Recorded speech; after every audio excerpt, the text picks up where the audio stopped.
Bonjour à tous et merci de votre fidélité. Nous sommes très heureux de vous retrouver ce dimanche matin pour une nouvelle émission de Sagesse bouddhiste. Une émission consacrée aujourd'hui à deux notions qui peuvent sembler au premier abord contradictoires, l'implication et le non-attachement. Ce n'est pas toujours évident, en effet, lorsque l'on commence à mettre en place certaines actions, de ne pas attendre d'en récolter les fruits.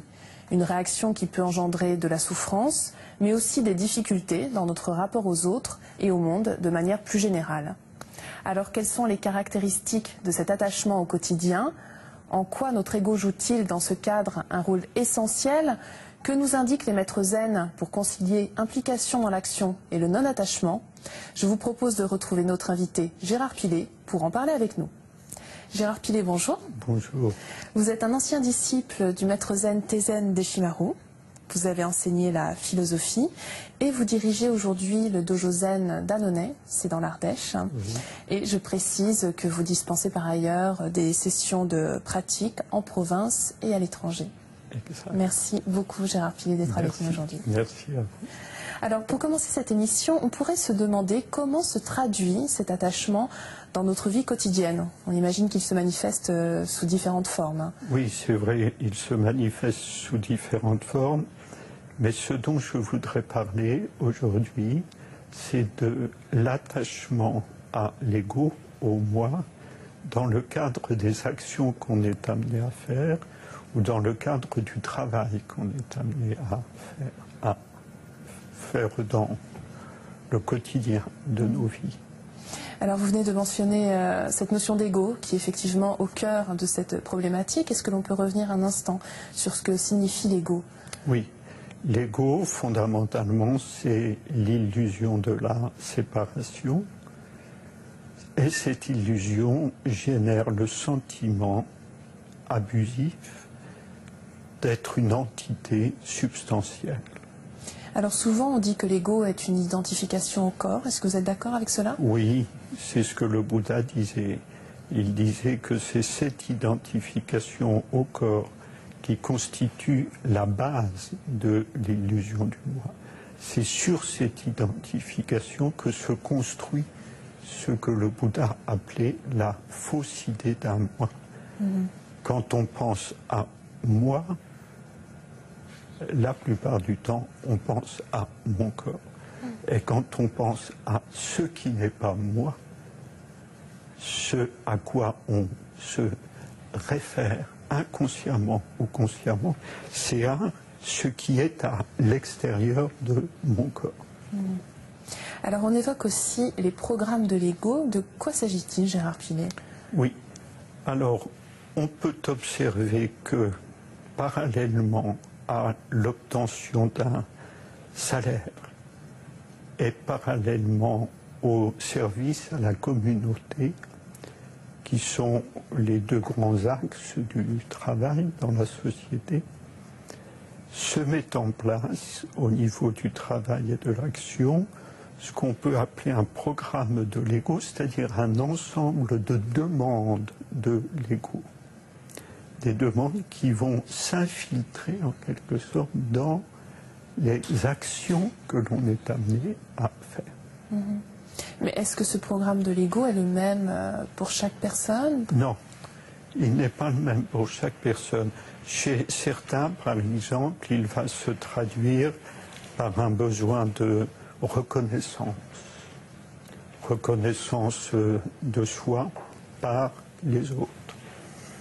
Chez d'autres, il va se traduire par une soif effrénée de pouvoir, acquérir par le biais des actions, par le biais du travail, du pouvoir et encore plus de pouvoir. Chez d'autres encore, il peut se traduire par la quête effrénée du profit. Voilà, en gros, les grandes tendances qui sont en correspondance avec les demandes de l'ego dans le cadre du travail ou de l'action. Mais on associe aussi souvent cette notion d'ego à un sentiment qui peut être de la souffrance, qui est un sentiment d'incomplétude. Est-ce que l'on peut revenir sur cet aspect? Oui, c'est-à-dire que l'ego est pris à son propre piège. L'ego se construit par une identification au corps. Et de ce fait-là, il donne à celui qui est le prisonnier de cette illusion de l'ego le sentiment d'être incomplet. Il y a lui, circonscrit par son corps, puis il y a tout ce qui n'est pas lui. Et ce sentiment d'incomplétude va entraîner la compulsion à se compléter de toutes les façons possibles. Se compléter par le biais, par exemple, du pouvoir dont on parlait. Se compléter ou avoir l'impression qu'on se complète en étant de plus en plus riche ou en ayant de plus en plus de gloire, de renommée, etc. Et on peut aussi se dire que cette notion d'ego est liée à l'aveuglement finalement, parce qu'on ne se rend pas compte de ce qu'il en est réellement dans la réalité. Oui, parce que ce qui va se passer, c'est que la personne qui souffre de ces demandes de l'ego dans le cadre du travail va aller, dans certains cas, jusqu'à adopter des stratégies un peu biaisées pour saboter le travail des autres quand il s'agit d'un travail en équipe, par exemple, ou bien de refuser de collaborer. Parce que du fait que la personne est trop prise avec l'ego, elle a le sentiment que le succès des autres, la réussite des autres, lui porte ombrage. C'est un aveuglement. Et c'est un aveuglement propre à l'ego parce que la réalité montre en fait que plus on travaille en équipe et plus les résultats sont puissants et sont bons. Bien sûr. Et plus il y a de joie dans le travail et une absence de conflit. Oui. On le retrouve ça très bien dans les sports collectifs de haut niveau. Si dans une équipe, il y a des stars à l'ego très affirmé qui ne sacrifient pas leur ego sur l'autel de l'intérêt de l'équipe, ces stars, toutes stars qu'elles sont, ne vont pas permettre à l'équipe d'obtenir les résultats que l'on attendrait d'elle. Et alors, que nous conseillent les maîtres zen pour concilier à la fois l'implication et le non-attachement, Gérard Pilet? Parce que ce n'est pas toujours évident. Hein. Oui, les maîtres zen sont soucieux de conduire leurs disciples jusqu'à la libération de l'illusion du moi. Et de ce fait, ils vont encourager leurs disciples à s'impliquer dans ce qu'ils font sans pour autant s'attacher aux bienfaits personnels qu'ils peuvent en recevoir. On a pour illustrer ça l'exemple de Bodhidharma, célèbre maître Chan. Et Bodhidharma, à la question de l'empereur qui lui demandait combien de mérite lui vaudra la construction de beaucoup de temples et de monastères, à cette question, Bodhidharma lui répondit « aucun mérite », lui enjoignant ainsi par cette réponse d'abandonner son attachement aux avantages personnels qu'il peut retirer de son implication, c'est-à-dire en quelque sorte lui enjoignant d'abandonner le programme de l'ego sous-jacent à son engagement. Et alors, plus près de nous, il y a votre maître, maître Taizen Deshimaru. Qu'est-ce que lui conseillait? J'avais été très impressionné lors d'un mondo. Un mondo, c'est des questions-réponses.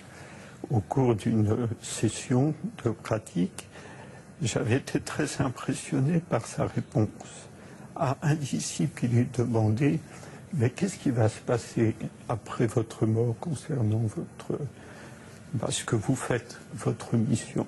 Et à cette question, maître Deshimaru avait dit « Je sème la graine.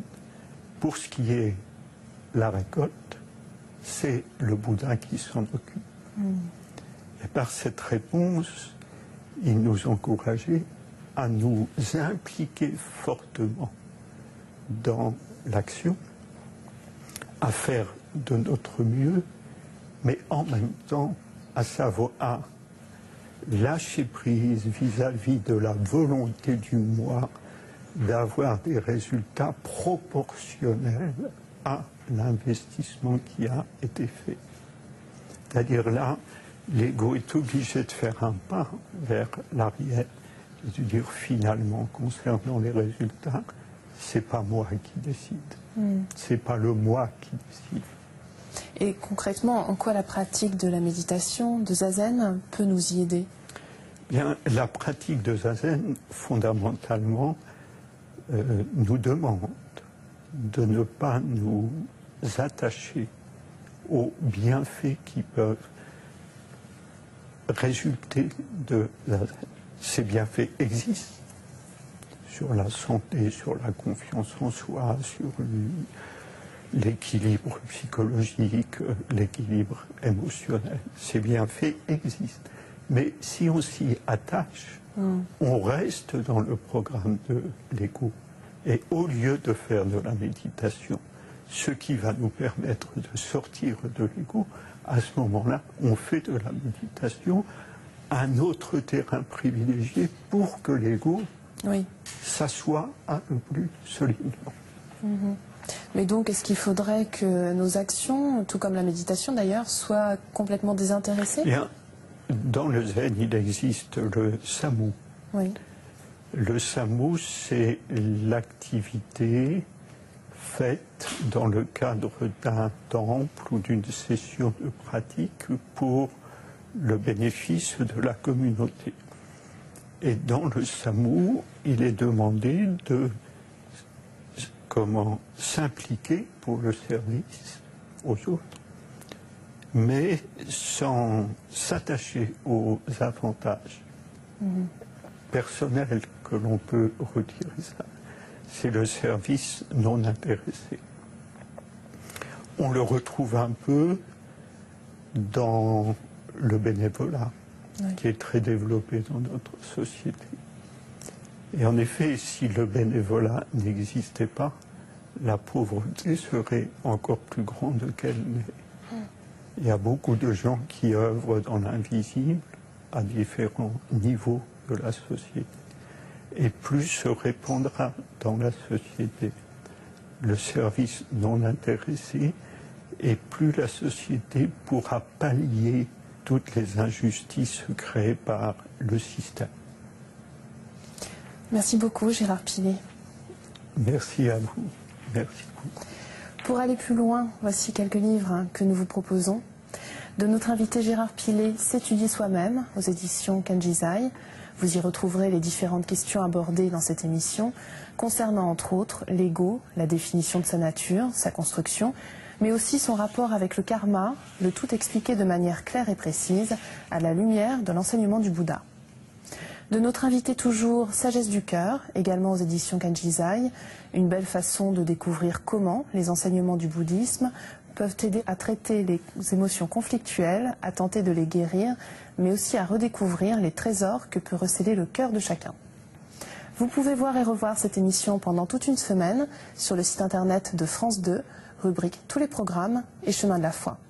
Merci à tous de votre fidélité. Je vous souhaite une très belle journée. On se retrouve dimanche prochain.